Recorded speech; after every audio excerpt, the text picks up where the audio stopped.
Kepada calon menteri dan juga calon wakil menteri telah dilaksanakan yang selesai pada pukul 5.15 sore hari waktu Indonesia Barat pada Kamis 17 Oktober 2024 di Padepokan Garuda Yaksa, tepatnya kediaman pribadi dari Prabowo Subianto, Kabupaten Bogor.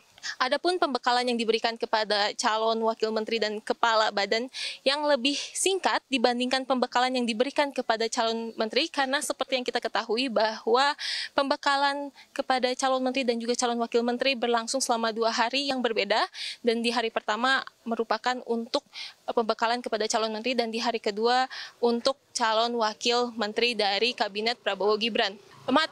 Terkait materi yang disampaikan juga sesuai dengan dari jadwal yang dijadwalkan sebelumnya, seperti materi artificial intelligence, materi anti korupsi, dan juga komunikasi. Namun pada saat para calon wakil menteri keluar dari Padepokan, awak media pun menanyakan terkait apa saja sih sebenarnya yang diberikan atau disediakan oleh Presiden terpilih Prabowo Subianto untuk calon wakil menterinya.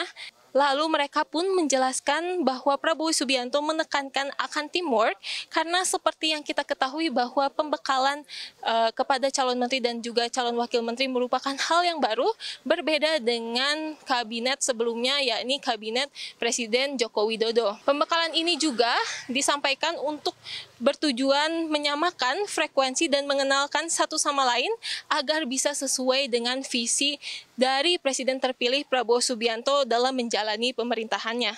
Selain dari itu, pemateri pun tidak hanya dari pemateri-pemateri dari luar, tetapi juga dari ilmu dan data dari Prabowo Subiantonya sendiri. Berikut sedikit cuplikan dari wawancara kami bersama sejumlah calon wakil menteri dari Kabinet Prabowo Subianto. Ada budayawan, ada juga politisi. Nah, karena itu harus disamakan frekuensinya, harus disamakan perspektifnya, karena latar belakang yang berbeda tadi.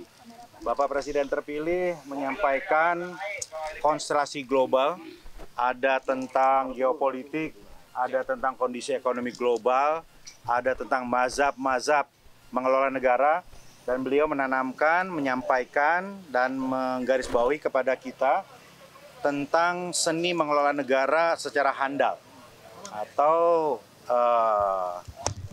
seni keterampilan mengelola negara gitu ya.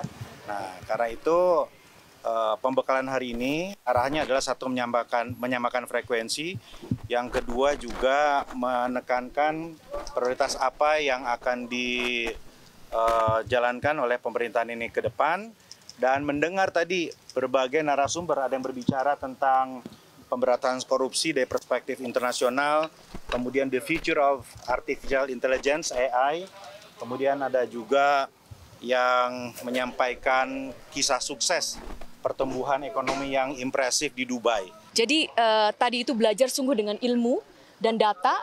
Beliau membekali kami dari beliau sendiri, tetapi juga dari para sumber-sumber yang sangat terpercaya.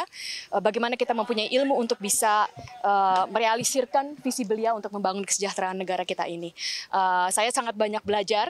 Kalau saya sebagai ilmuwan, saya ada yang bisa saya tangkap memang sebagai skema ya. Karena kalau untuk ilmuwan, saya pertama harus menentukan apa visi besar pertanyaan kita di dalam bidang sains. Lalu setelah itu kita harus menentukan bagaimana kita menanyakan visi itu dengan metode eksperimen kita. Lalu kita harus menentukan hasilnya itu kira-kira seperti apa, itu yang namanya hipotesa. Nah, yang saya senang sekali hari ini saya juga belajar seperti itu secara kerangka, tapi tentu saja dalam bidang yang berbeda.